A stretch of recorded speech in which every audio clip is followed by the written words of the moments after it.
Okay, good morning, millionaires. Good morning, millionaires. You Let's have get it. something special. You have greatness in you. Hello, this is Les Brown, and you're in the right place at the right time because we're going to bring the millionaire out of you. Just hold. Please enter. Happy New Year. Thank you. Please announce yourself. Okay. All participants are muted. Entry and exit tones are off. Happy New Year. Let's get it. Let's get it. Make sure that you like, comment, share this thing. Let's go. It's check-in time. Rep your city. Happy New Year, everybody. Let's get it. Let's go.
Okay, good morning, millionaires. Good morning, millionaires, and Happy New Year, everybody. Hope everybody's feeling incredible this morning. My name is Haziq Ali. I'm a revenue acceleration expert. I'm somebody who's dedicated to helping you go further, faster, with less effort. You feel me, Mario? Yeah, what's up, Alan? Good morning, Martell. Happy New Year. What's up, Carol? Happy New Year. Happy New Year. Deborah J is checking in from Tallahassee. Let's go. Let's go. Hey, Ms. Wright, I'm glad you made it in. I'm glad you made it in. So check it out. This morning we're talking about these different ways to stand out because in a new year, I'm gonna tell you what's more important than ever. You putting yourself in a position where you don't have to be in a price war with somebody. You being in a position where you ain't got to keep on adding features and benefits to kind of stay in the race. I know you're an entrepreneur. You wouldn't be tuning in this morning if you weren't. I know you're a dream chaser. I know a lot of your why is about freedom. But what makes you different from the thousands of other entrepreneurs that do exactly what you do? If you think it takes you being the only one, you ain't been to a supermarket lately. You ain't gone down a cereal aisle, have you? Do you see all those types of cereal? You ain't gone down a bread aisle lately, have you? Do you see all the different types of bread? Somebody stop me when I tell a lie, right? There are so many people that do anything that is sort of like worthwhile. This is why they call them entrepreneurs, because at the end of the day, if you've ever taken a revenue acceleration class that we give any member that joins the Kaizen Academy, and thank you to all the new members of the Kaizen Academy. I'm really excited about that. Check it out. Millionaires, if you are somebody who understands what we teach about marketing, then what you know is there are only three markets: health, wealth, and relationships. And I can use those three markets to sell any kind of product that's out there. Like I can take a car and I can say, this car is going to help you with your health, right? How? By keeping the ozone layer together. It's going to not emit all these carbon emissions. So it keeps the planet healthier longer. Oh, okay. How can I use it? By selling wealth. How can I use wealth to sell it? Oh, this car is going to save you on gas mileage, or this car is going to help you make a lot more business deals. That's how I can use wealth. How can I use relationships? Oh, this car is going to help you get, the ladies are going to do a double take when you drive by in the car, right?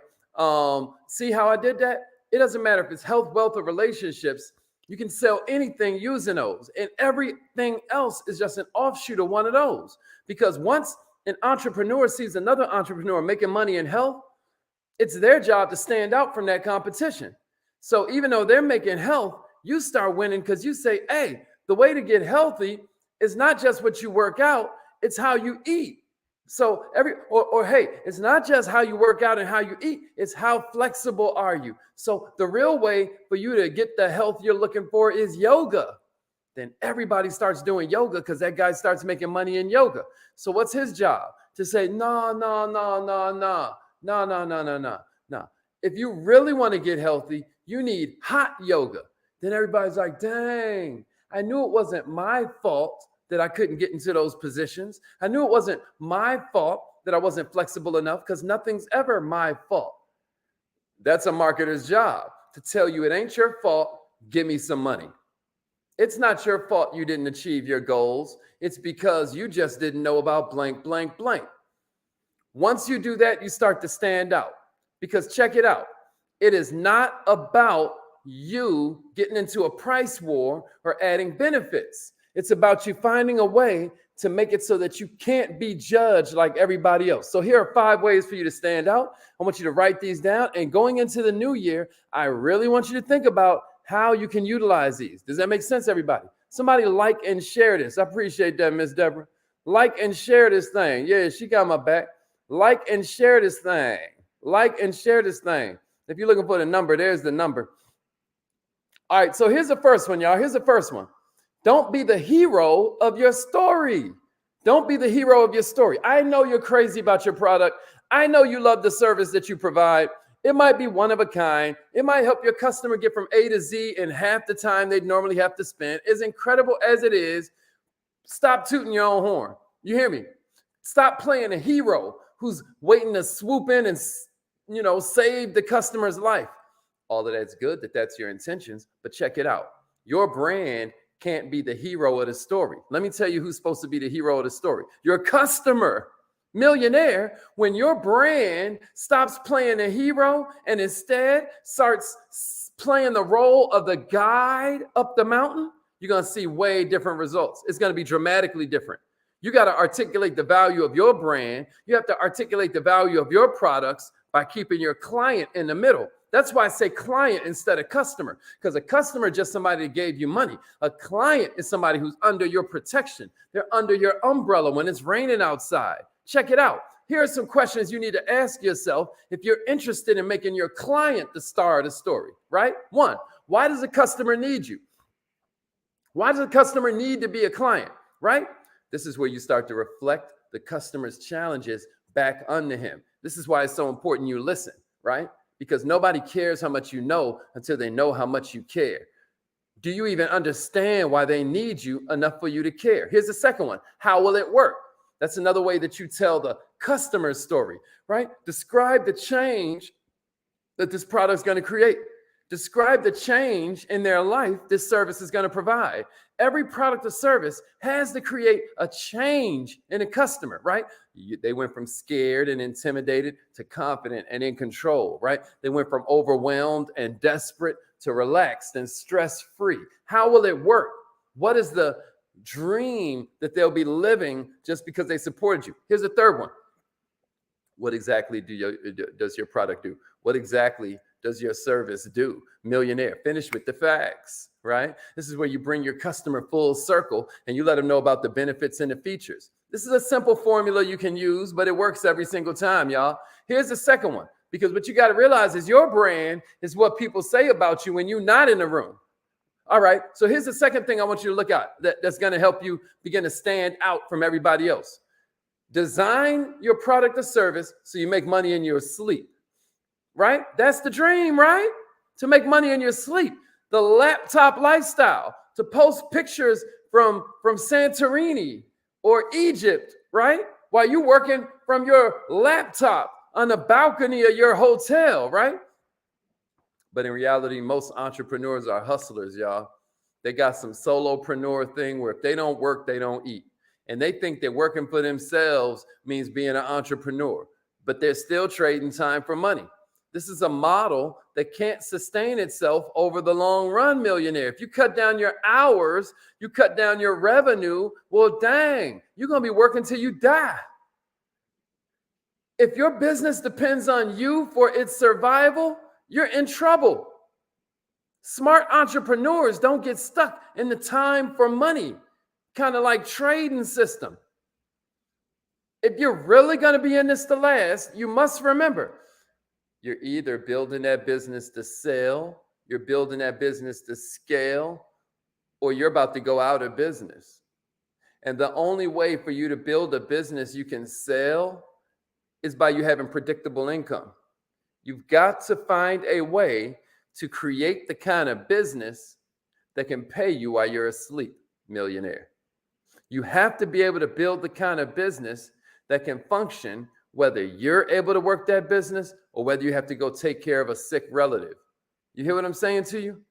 If you're not thinking about it in that context, you're thinking about your business completely wrong. There's nothing wrong with starting out in such a way where you got to do all the work, because you need to learn every area of your business so you know when you're being screwed over by a contractor. You need to know when someone's doing the job you're paying them to do. What is that job you're paying them to do actually worth? How much time will it save you now that you've delegated that job? You need to know all of this. But you also need to have as a priority, delegate. Delegate or stagnate. Automate or stagnate. You hear me? Here's the third one I got for you. Figure out how much energy you have. If you want to stand out from the competition, what do I mean by that? Figure out how much energy you have. Because we live in a society where asking for help is some kind of sign of weakness. You think you got some kind of status because you're busy all the time, right? You think you're less of an entrepreneur because you ask for help. Ain't no shame in outsourcing pieces of your business. You don't have to keep on crushing it. What's about to make our accountability community go to a whole nother level is that I'm hiring virtual assistants. But here's what you need to ask yourself. How much time and energy do you really have?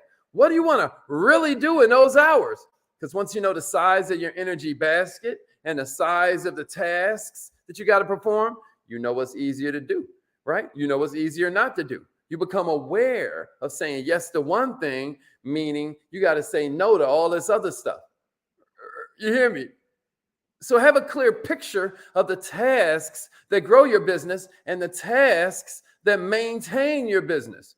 Once you get clear on these, you start to be able to determine what your major time drains are. You know, if you follow me on this Instagram, which you can do right here, Mr. Haziq Ali. If you follow me on Instagram, I just now put in my stories this whole thing about Brian Tracy breaking down a really quick formula for the new year, where you lay out all of your tasks that you want to do, you know, the 10 goals you have for the year. And then you ask yourself, which one of these would have the biggest impact on my life? Then you circle that one and then write out all the steps necessary for making that happen. There's no way you can do that and not end up rich. But you've got to make sure that you set a priority. You hear me? I don't care if your area of genius is the marketing or if it's the bookkeeping or if it's being a visionary.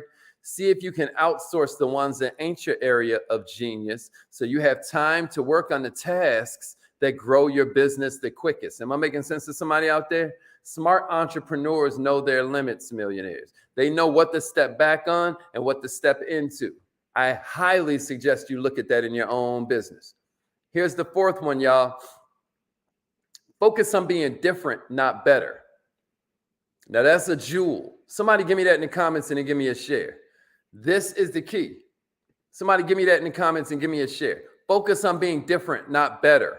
Focus on being different, not better. Check it out. You want to be different because you ain't never going to be better. Once you start to compete on better, that's when you become what I always tell people is that there are three types of audiences within every customer base, right? One audience is the ones that are the diehards. You're wasting your time talking to them because they are already praying at the church of your competitor. You get what I'm saying? You're just wasting your time. And you can tell you fighting for that type of diehard customer when you get into a price war, right? When you get into a features war, y'all start battling each other on the features and the benefits. So now you start adding more features, they start adding more features, and now you can't even really make the money you need to make because you piled in all of this stuff in an effort to compete with somebody who has no interest in you at all. So focus on being different. The second group of customers people always chase and they're wasting their time is the negotiator. That's the guy that's getting enough value to justify being where they are, but they're willing to look over the fence and see if you're going to give them more for less. You can tell you're fighting for that kind of customer when you keep on going into a price war. You lower your price, and now the competition lowers their price, and now you lower yours again. It's a race to the bottom. Nah, what you want to focus on gathering is not the diehards and not the negotiators. You want to focus on selling to the people who hate it, even though they're stuck there. They're stuck buying from this person. They're stuck buying from this company just because they don't know another alternative, but they hate it here.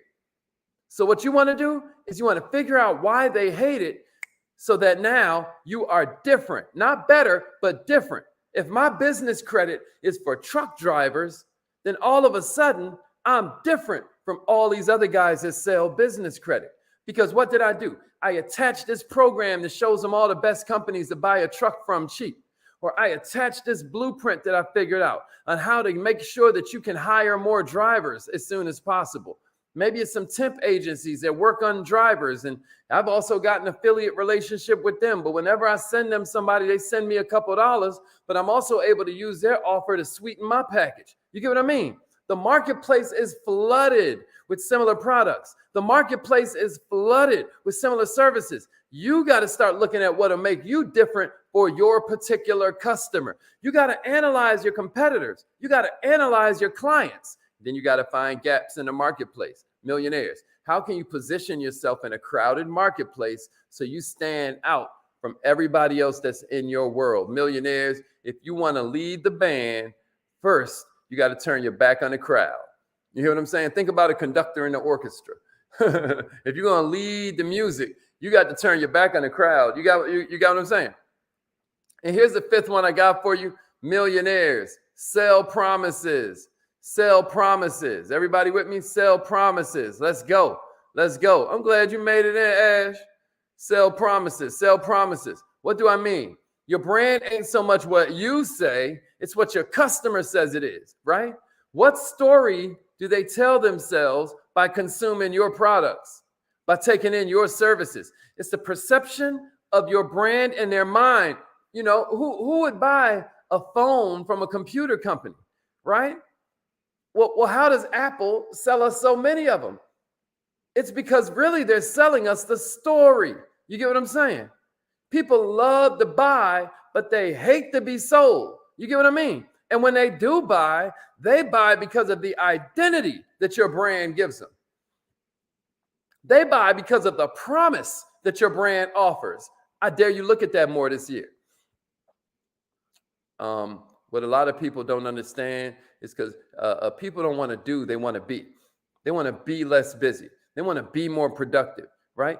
They want to be less alone and more connected, right? They want to be less fearful and they want to be more safe. So you sell promises, not benefits, not features. You sell promises. You ask yourself, what is it that they want to be?